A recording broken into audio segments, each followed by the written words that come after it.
Bonjour, c'est Cryptoly, j'espère que vous allez bien en ce vendredi 10 novembre 2023. C'est avec plaisir qu'on se retrouve aujourd'hui pour parler crypto, pour parler BTC, mais pas que, on va aussi parler ETF parce qu'on a pas mal de nouvelles autour justement d'Ethereum et ça commence tout de suite.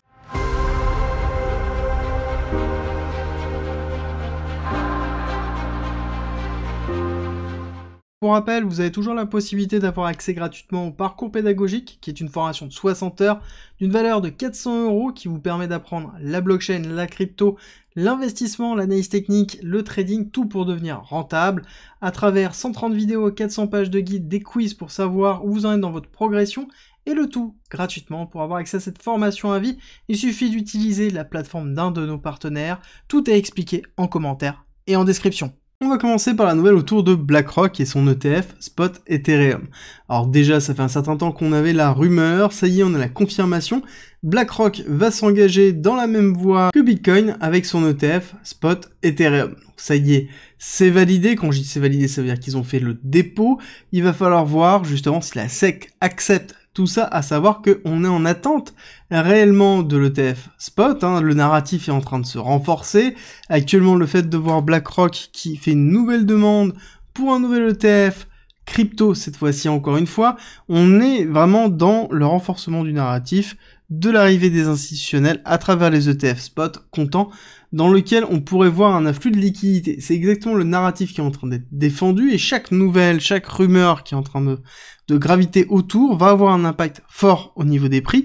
On l'a bien vu, étant donné qu'on ira même le voir tout à l'heure dans la partie technique, où on a un Ethereum qui a cassé les 2000 $ grâce à cette nouvelle. Du même principe, on a Bitcoin qui pousse dès que on parle des ETF, Spot BTC, et même le fait qu'on ait un narratif autour de la validation potentielle dans les 10 jours qui arrivent de l'ETF, 7 jours maintenant qui arrivent, de l'ETF Spot BlackRock et même les 12 ETF, parce que l'idée générale, consensus général de tout le monde, c'est que oui, ça va être validé, et que les 12 doivent être validés en même temps, et à savoir qu'on a un moment qui est très important, qui va être début janvier, dans lequel on a la dernière date pour notamment l'ETF Spot ARK, et donc si on veut que les 12 soient validés en même temps pour qu'il n'y ait pas de favoritisme, il va falloir le valider avant le Q1 2024.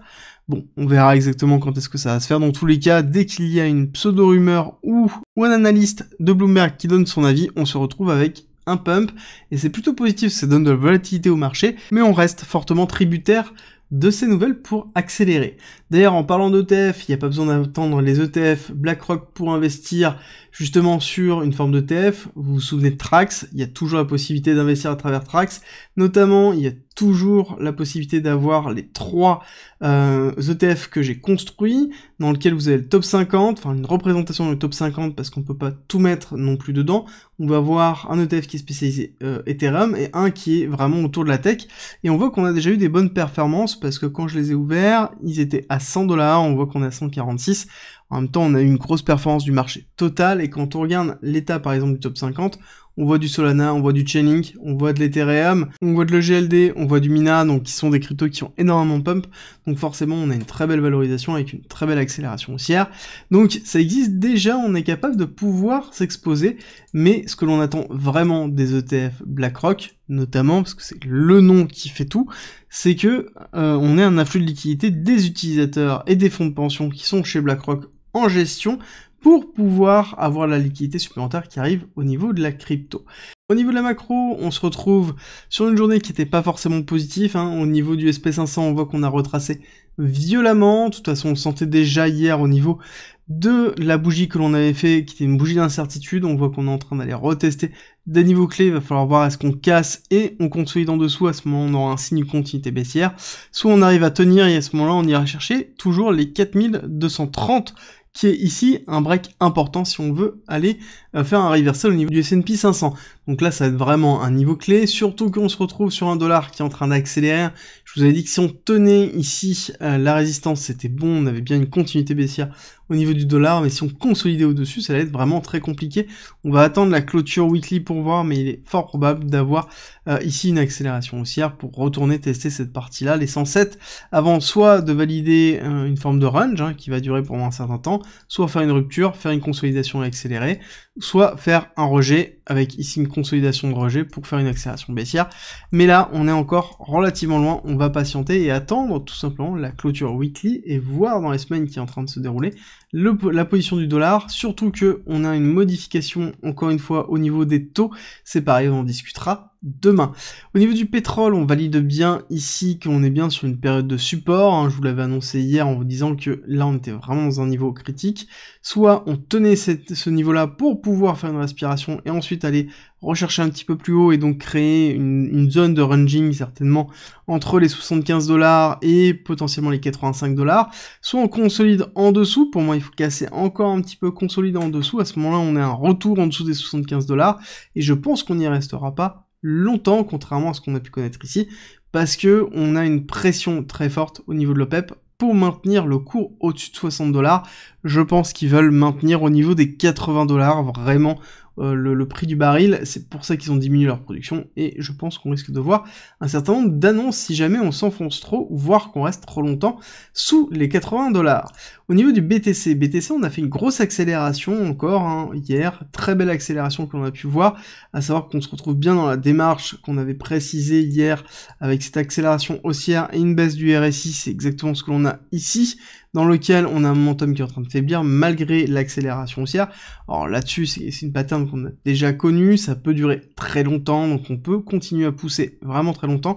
Il va falloir surveiller si le RSI tient toujours cette démarche baissière ou est-ce qu'on a une forme de reversal, à savoir qu'on est toujours en surachat monumental, un 82, donc ça peut rester longtemps, 82, mais c'est un signe justement qu'on a une forme de faiblissement et qu'on est porté principalement par des nouvelles. Au niveau des 1 heure, quand on regarde la petite time frame, on se rend compte qu'on a bien une accélération pile poil sur les deux, donc l'objectif de l'extension de Fibonacci, de ce mouvement haussier jusqu'à ce retracement. On voit qu'on est pile poil à 37 880 avant d'être ravalé, hein, je parle bien du corps de la bougie. On a été ravalé vraiment fortement, on est allé retester principalement cet oblique. Très intéressant cette réflexion, sauf que quand on la supprime et qu'on change un petit peu de façon de voir et qu'on va aller chercher juste le lot qui a été effectué ici, d'accord, on va regarder à quoi ça correspond. Bon, bah on voit qu'on est allé retester ces highs-là. Donc là, on a bien un retest de la résistance qui a été une fois franchi le moment de l'accélération. Donc là, c'est vraiment quelque chose qui est très propre en termes de pullback. La question qu'il faut se poser, c'est est-ce que du coup, on a un pullback, un retracement pour une deuxième impulsion baissière? Là-dessus, ce serait un scénario à se dire qu'on irait chercher potentiellement les liquidités qui se trouvent ici et ici, avec l'objectif 1 et 1,1, donc c'est-à-dire 34 789 ou 34 500. À ce moment, on irait chercher les niveaux-là, à savoir que le lot qui a été effectué n'est pas allé chasser justement ces lots-là, ni ces lots-là. Donc on a toujours la liquidité qui est en attente ici, mais cette liquidité-là n'est pas allée chasser. Donc on est toujours dans une dynamique qui est haussière, d'accord? Donc là, on a retesté un support, on a fait un pullback. Est-ce qu'on va avoir vraiment une cassure ici de ce support et une invalidation de cette accélération haussière-là, ou est-ce qu'on est vraiment dans une très belle zone pour faire une continuité haussière et continuer en fait le mouvement, le flux en fait qu'on a déclenché avec la rupture des 32 000. Alors là-dessus, il y a un autre niveau qui est intéressant, ça va être ici de reprendre en fait tout simplement cette accélération haussière, parce que si on considère que là on a bien un mouvement haussier avec un retracement pour déterminer ce nouveau mouvement, il va falloir regarder le retracement qui est effectué sur ce mouvement-là classique, donc on tire un Fibonacci, on voit qu'on est allé pas au 618, on n'est pas allé au 786. Ok, donc à ce moment-là, moi je vais me poser la question, est-ce que c'est pas un mouvement qui est entier, donc qui est juste sur cette accélération ici, donc à ce moment-là, le retracement que l'on a serait un retracement du mouvement total.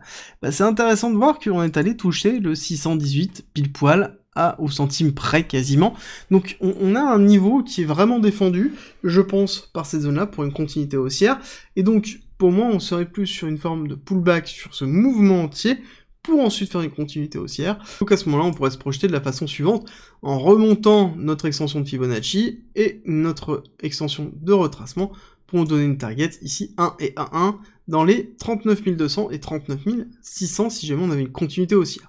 Néanmoins, je pense qu'il y a de grandes chances de mettre en place une forme de ranging ici de cette façon-là, dans lequel on a un range qui s'est mis en place ici, on casse le haut du range, et on consolide et on crée un nouveau range. Ici en haut, c'est quelque chose qui est plutôt classique.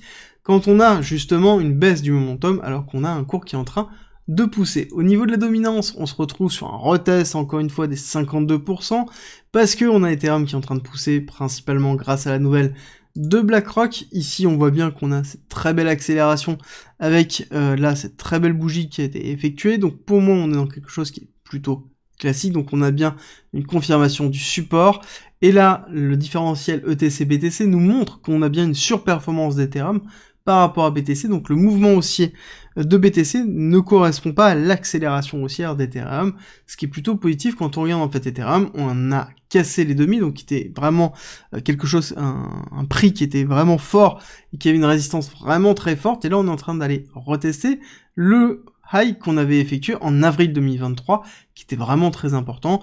Là, clairement, si on arrive à le casser, je peux vous dire que ça va être vraiment une accélération aussi au niveau d'Ethereum.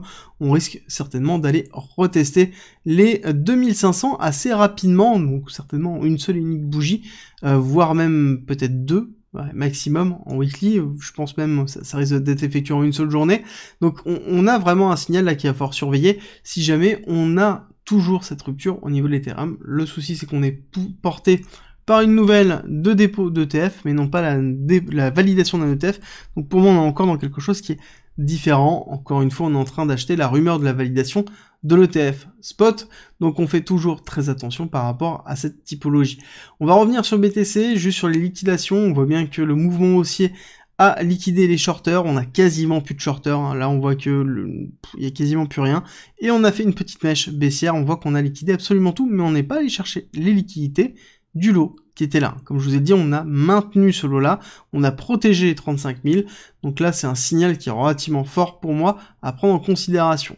Quand on regarde les liquidations sur Kingfisher, on voit que oui, en effet, on n'a plus personne quasiment en short, hein, et c'est le cas déjà depuis un certain temps, mais c'est vraiment en train de se valider où on a de moins en moins de short, donc sous-entendu on a moins en moins de possibilités d'aller faire du short squeeze pour avoir des mouvements impulsifs haussiers, donc on se caractérise uniquement sur maintenant de l'achat spot, de l'achat pur, donc là-dessus il va falloir voir est-ce que les leviers vont jouer ou non, surtout qu'on a quand même un gros pool de liquidité en dessous de 36 000 qui est en train de se créer, mais ce n'est pas suffisant pour pouvoir pousser. Quand on regarde les CVD, on voit qu'on est toujours très très agressif, hein. Malgré ici le retracement que l'on a, on a un CVD spot qui est vraiment très agressif, donc on est en train d'acheter ce marché, ce qui est plutôt positif, quelque chose que l'on n'avait pas justement dans la première phase d'accélération, et dans la phase de retracement, on n'avait pas ces mouvements très droits avec une consolidation dessus. On va voir est-ce qu'on consolide là de cette façon-là, c'est-à-dire avec deux accélérations, donc retracement, accélération, puis après avec quelque chose qui s'efface, ou est-ce qu'on va maintenir ce niveau-là. Ça va être vraiment très important à quel point la pression vraiment de l'agressivité du marché va se ressentir. C'est ce qui va déterminer si oui ou non on va casser plus haut. Au niveau de l'order flow, on a quand même pas mal de choses.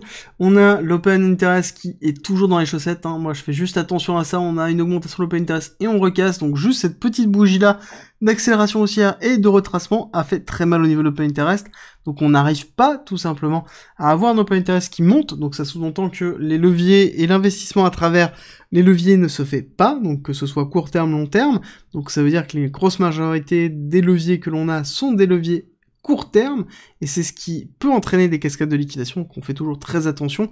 Au niveau des positions des top traders, on voit que ça a fait très mal ici, de l'accélération haussière et le retracement, donc je pense qu'on a liquidé une grosse partie des positions de hedging qu'on avait ici, avec justement l'accélération haussière, et donc on se retrouve sur une valorisation de l'augmentation des positions des top traders. Donc pour moi, le hedging a sauté ici, il va falloir voir est-ce qu'on a une reconstruction de hedging, ou est-ce qu'on a un accompagnement, et c'est là où ça va être vraiment important de déterminer, est-ce qu'on se retrouve toujours dans cette pattern descendante pour une construction de hedging au fur et à mesure qu'on accompagne le prix, ou est-ce que on reste sur quelque chose qui est ascendant avec un accompagnement du prix au niveau des positions des top traders, et ça va être plutôt un signal bullish si jamais ça se valide. J'espère que cette vidéo vous a plu, si c'est le cas, n'oubliez pas de me laisser un like et un commentaire, et on se retrouve à 13h30 pour Theta.